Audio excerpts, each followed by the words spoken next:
And so he comes back to the US with the lady who would eventually become my mother. And when he's in the US, his doctor, his MD, doesn't apply here. So he then has to basically do it again in the United States. And in order to do this, you have to get a residency. Now, getting a residency as someone who's a foreigner back then was pretty tough. And so it took him 2 years where he had to basically work minimum wage jobs. He was like, he had to like run slides, like radiology slides back and forth as like a runner, a courier, when he was a full surgeon. But he couldn't do it here in the US.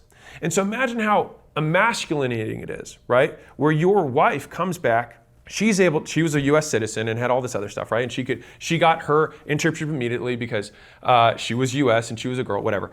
And my father didn't.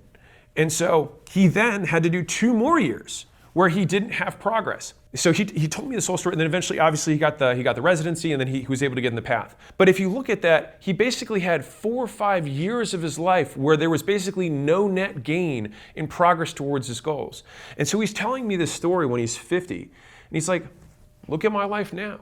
He's like, no one knows. He's like, no one asks me how long it took. They just know what I have now and what I can do now.